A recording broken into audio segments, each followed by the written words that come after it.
If you think your private health records are safe from government eyes, think again. As the United States reckons with the balance between national security and personal liberty, we now face one of the most consequential privacy lawsuits in decades.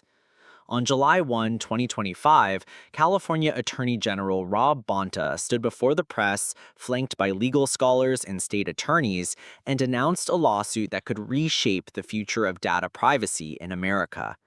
Joined by 19 other states, Bonta accused the Trump administration of illegally sharing Medicaid data with federal immigration enforcement, a move they say violates HIPAA, the Social Security Act, and the Privacy Act of 1974.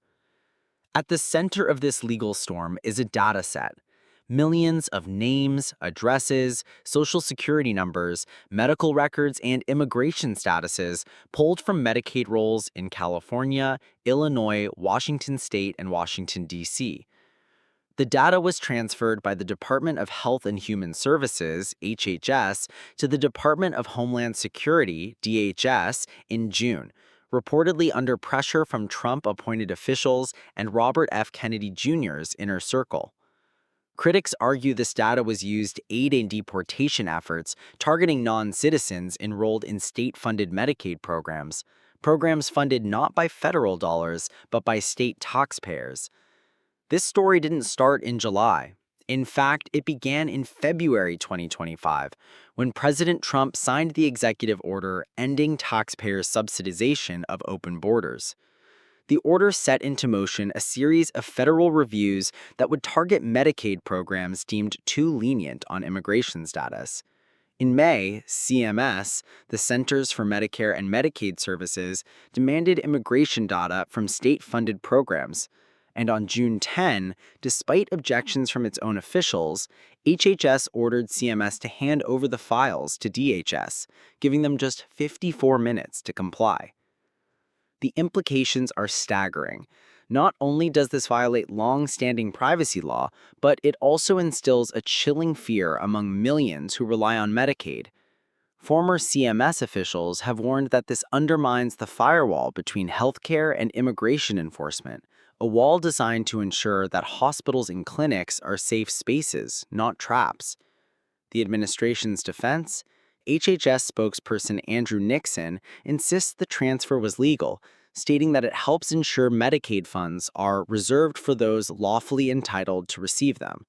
But that logic is undercut by the fact that the states in question were using state funds, not federal dollars, to support their Medicaid programs. Critics, including legal scholars and former CMS leaders, call the move a dangerous overreach, one that could deter people from seeking care out of fear. And what does DHS say? Their spokesperson, Tricia McLaughlin, framed the initiative as necessary to prevent illegal aliens from abusing the system. But again, the law is clear. HIPAA, the Social Security Act, and the Privacy Act of 1974 all impose strict limits on how personal health data can be used. Immigration enforcement isn't on that list. The lawsuit, led by California and joined by New York, New Jersey, Massachusetts, and 16 other states, accuses the federal government of weaponizing public health infrastructure to carry out immigration raids. They argue that this tactic not only undermines trust in healthcare systems, but violates 7 decades of bipartisan precedent protecting the sanctity of health records. And let's not forget the broader political picture. This is just one of several legal battles between states and the Trump administration. From tailpipe emissions to transgender rights and National Guard deployments, a larger constitutional question looms. Where do federal powers end and state sovereignty begin? The American people are watching.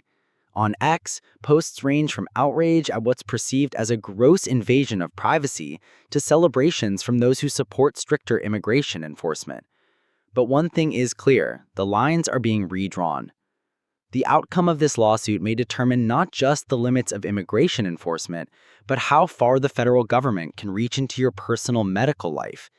In an age where data is power, this case is a referendum on whether Americans still have a right to privacy, or whether that, too, like so much else, has become negotiable.